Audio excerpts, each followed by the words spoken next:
And in today's episode of All Things Conflict with me, your host, Maria Arper, I'm really delighted to welcome Aziz Kamara.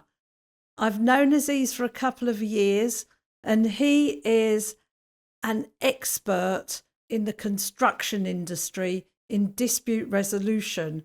And in fact, a part of what he does is called a delay expert, where he has to investigate and go into when things stall, when things go wrong, when projects don't go according to plan.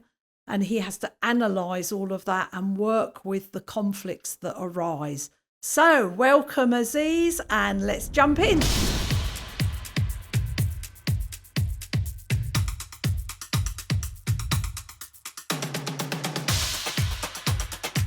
Wow, Aziz, how amazing to have you on All Things Conflict. Thank you very much for doing this. Thank you, Maria, for inviting me. It's an absolute pleasure to be here with you. So, it's called All Things Conflict. And of course, I'm interested in talking to people who, for whatever reason, find themselves having to manage or deal with or, analyse or take care of conflict situations. And part of your job title is that you're sort of a delay expert in the construction industry. So explain that to me. Yeah, it's I get this asked this all the time, Maria. It's a very mysterious title, but essentially, in simple terms, as a delay expert, we investigate and we explain why a construction project took longer than planned, using the evidence and schedule analysis presented to us to support dispute resolution. And I say construction project, it could be different phases of the project, could be at the early start, the design phase, the engineering phase, where they're deciding kind of the materials to use, the layout, where they want to put stuff, install stuff. And when I say construction, it's like the wider arena of types of projects. So it could be an airport, it could be a metro facility, it could be an infrastructure project. Recently, we're working on a few oil and gas facilities that tie into power plants. So it's a real range of and dynamic arena of different types of projects, which kind of keeps us on our toes. Amazing. So if I've understood you, then people make plans, to build an airport, say, and then to have someone like you or this particular kind of department, if you like, or consultancy means that people must be expecting things to go wrong. Yeah, it's quite common, right? And so I started in this field just before COVID uh, was hitting the scene everywhere, and there was a bit of concern in the industry of, okay, are we still going to be busy? Is there Mm. still going to be construction disputes around the world?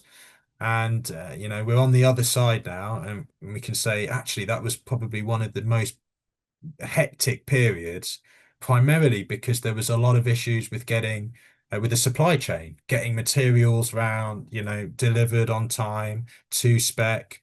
There was a lot of issues not only with the construction on site, but the engineering, because teams were having to isolate themselves. And given the different elements of plays, most of these projects are global. So it's not just one contractor and one employer. There's a consortium. There's like a number of different entities. So yeah, I would say it's very dynamic in the nature of what we do, and it's always different, and it's very related to conflict, and it all arises. What we find is typically the original plan schedule is just so aggressive, too aggressive, in some cases unrealistic, based on what we've seen, the actual durations. Because as we assess these types of projects, we can actually see over a number of places, if it's a facility, a project in the Africas, for example, we know it's going to be difficult to get materials to site, get not only the team, the resources in play, get the mobilization plans in process. Um, but I think it's becoming common because that's the way these contractors and subcontractors are winning the work. They've got to have that competitive edge to get them in. So that kind of like, well, we need to win the business in the first place. So we need to put a really good business case forward or a really good plan forward, and almost kind of realizing that that plan can only work if everything is 10 out of 10 along the way. Exactly that. Exactly that. And just to add to that, typically there's variation. So in the contract, the parties will have variation order clauses, or which allows the parties, if there's an agreement, to have additional works. And with those additional works, it may require additional cost incentives, additional resource incentives, and additional time, Yeah, right? so no different to having the builders in your home and then saying, well, could you actually just paint this room and do this while you're here, and then wondering why they've charged you extra. Absolutely, absolutely that. And it's normal, right? As Yeah, as yeah, projects evolve, there's some changes or some tweaks that uh, we may want to have, right? And it's I think that's a great example, right? A lot of home extension, home improvement projects, our initial plan of what we would like as it evolves, it most certainly does change in a lot of cases. So yes. And I know this is a very out of date image, but I'm just reminded of, the very first job I had. I'm thinking of a more sophisticated version of the very first job I had, where there was a sort of facilities manager, and he used to walk around with a roll up cigarette in the corner of his mouth and drive a forklift truck. And if you asked him for anything, he would do, oh, I don't know about that. yeah, it's true. It's true. And that's where I think experience comes into play, Yeah. right? So that forklift driver, he's probably he's seen it all, and his natural resistance to or his natural reaction to say, I don't know about that. I think it's our experiences that shape the our responses, right? To So now we're getting into the human aspect of it, because anything can work on paper, can't it? And now you've got to put people in the mix and their wisdom or their foolishness or their experiences or their prejudices. And maybe you could talk a little bit about that, and how these conflicts are avoidable or unavoidable. yeah, and that's the question you posed is a very interesting one, and I would say, from my experiences, a lot of these conflicts arise and actually ex become worse over time due to egos in the room, characters, people wanting certain things and not actually willing to sit at the table and listen and really understand the complexities in play. And as experts, as delay experts, we're in a unique position, right? Because we can use the evidence, the tangible evidence presented to us, and paint a picture of what we see. And I think the best experts that I've had a chance to work with over time are the experts that have had a chance to just use the evidence, not to put what our opinion is based on what we feel. It's all based on what we see. And I think this is a key in all types of construction conflicts, whether it's an arbitration, because the report that we give, the strength of it will be based on whether the arbitrators decide that it's the one they go with, so that they can give the award to whichever party they feel fit to, based on the experts write-up. And I think the strength of the evidence, if we're honest with the evidence, with no um, with an objectivity, a humble objectivity, then I think that plays a lot as well. Because sometimes in these arbitrations, we have to go in and testify and explain and give an oral version of our written report. And usually on the other side, there'll be a very smart barrister or legal counsel doing the cross-examination. And it's very apparent to see two things. The first is an expert who has really gone into the evidence and assessed and really understood the issues in play. And the second is it's clear when certain pieces of, they call it exhibits, are brought up on the screen in the room. And it's very clear, it's very quick to identify and see which expert has done their homework, essentially. And so, yeah, I think before it gets to that stage, there's other stages as well. So there's, or other means of resolution. So there's mediation. And in mediation, it's like a less formal path, but essentially it's guided again by the factual evidence and the expert's data.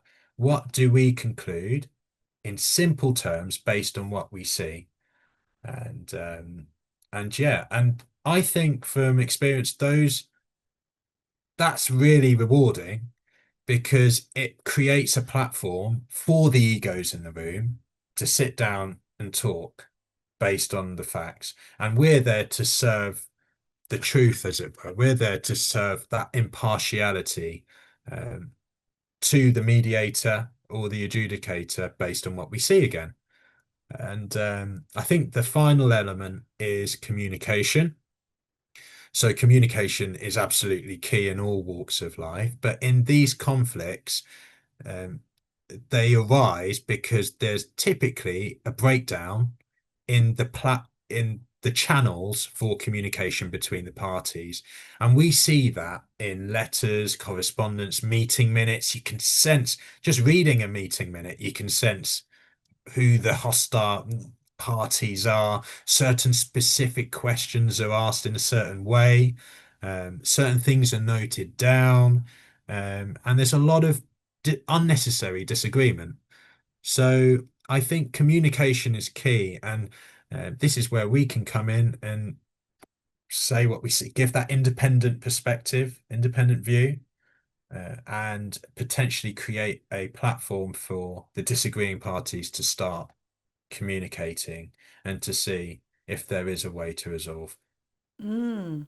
So there were two or three things that I heard you say that really kind of, I was like, yeah, these are really nice, lovely phrases. And one was when you spoke about giving a humble observation, and that word humble just just brought a humanity into it, and also serving the truth.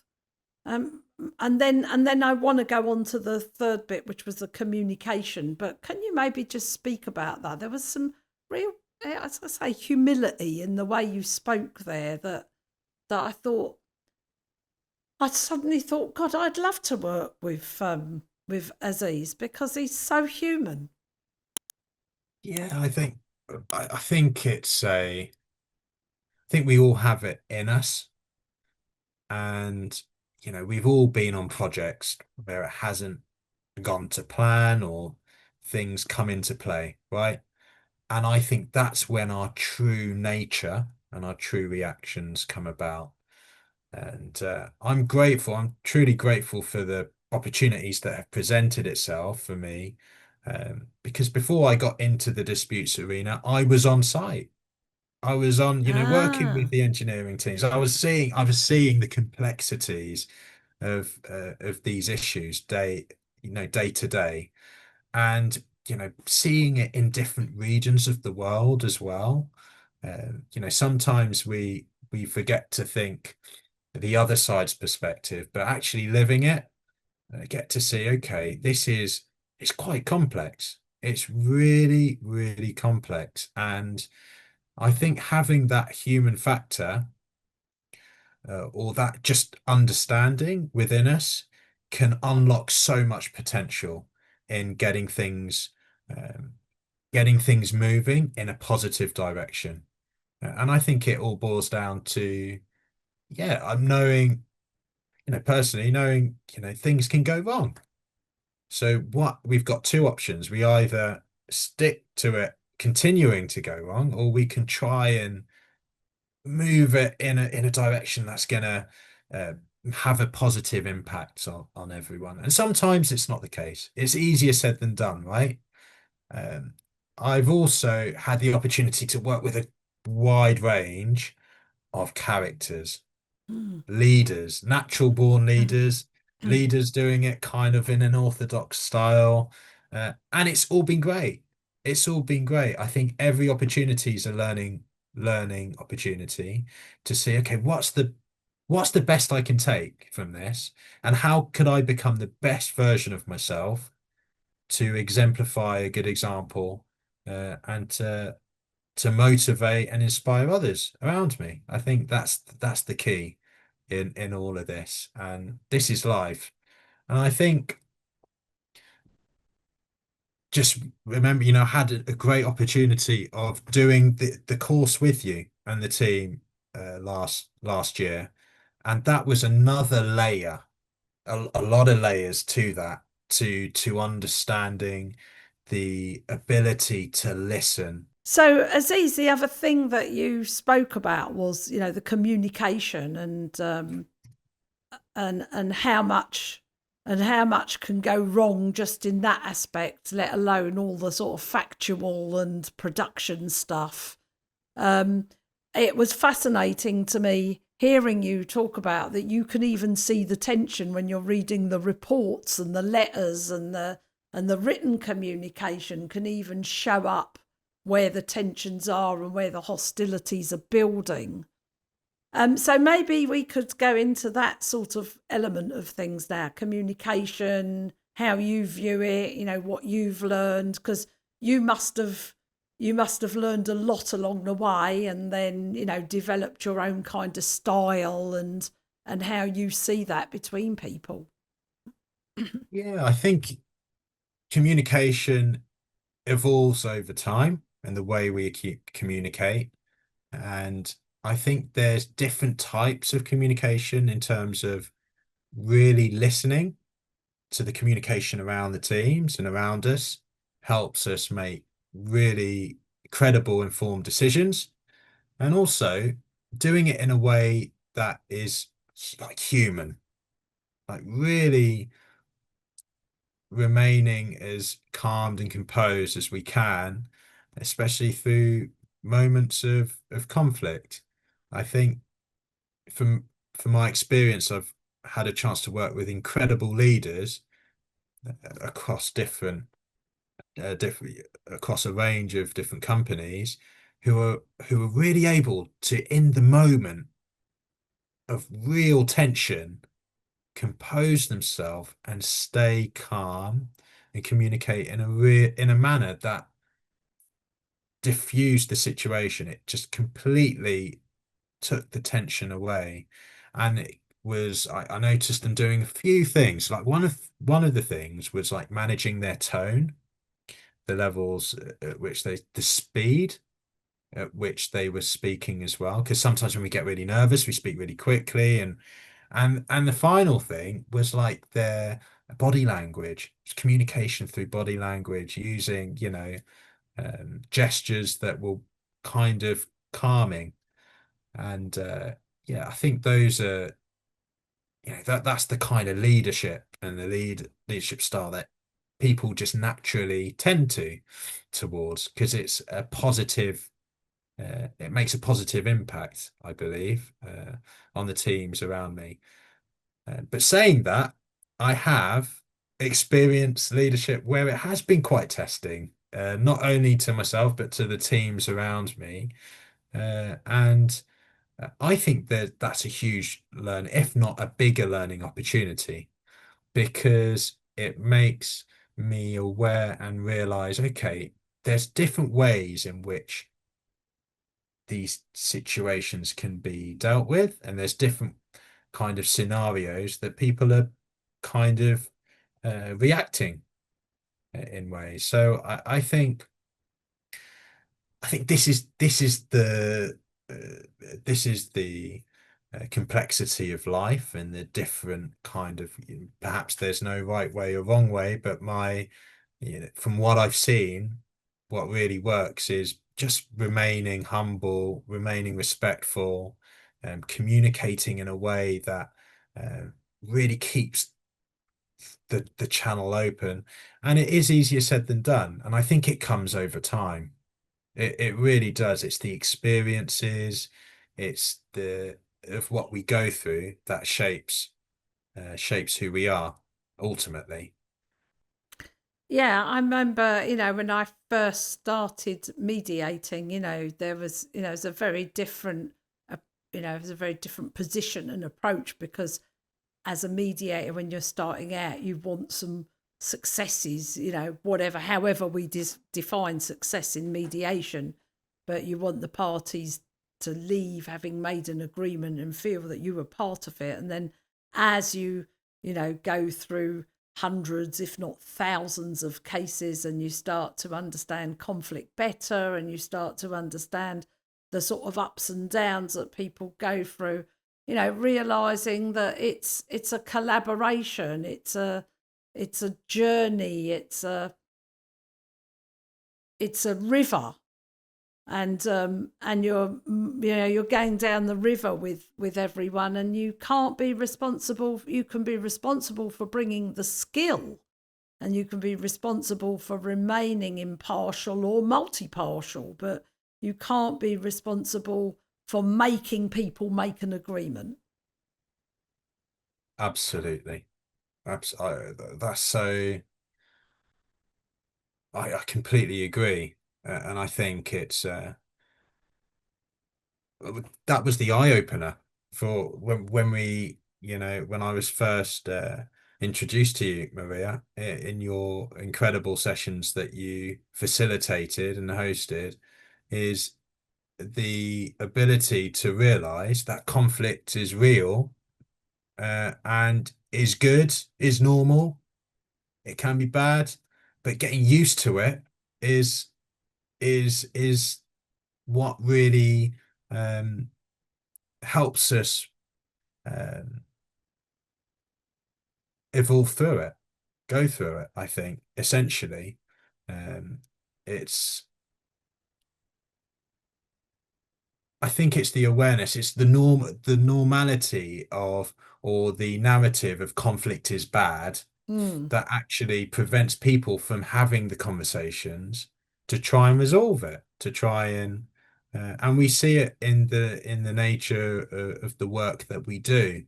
And this is why, every kind of piece of analysis or report or everything we do is, I always take a step back and think, okay, am I the team being objective here? Are we being reasonable with the evidence? Are we being impartial? Are we being independent? If we were on the other side, what would our position be the same?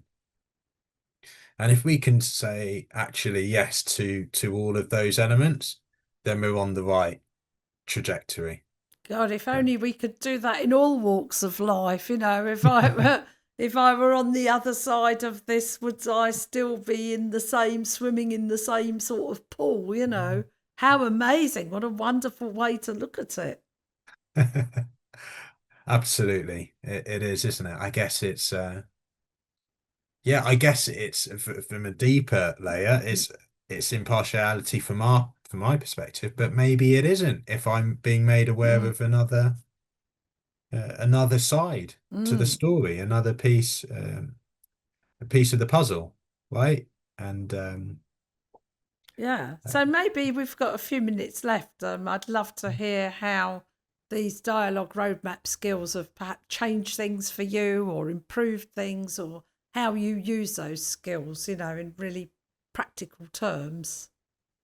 yeah, well, personally, I it made me realize that I could be listening better, and I could be listening more, and I could be really, um, I was missing a step of really understanding and hearing what the person was saying. And this could be in the work environment, in every day of life. And ever since doing your course, it really has given me um, a sense of like a skill to just really understand the speaker more, understand the person who wants to be heard, and to give them an opportunity to be heard, and then to assist. And that's what I've really enjoyed.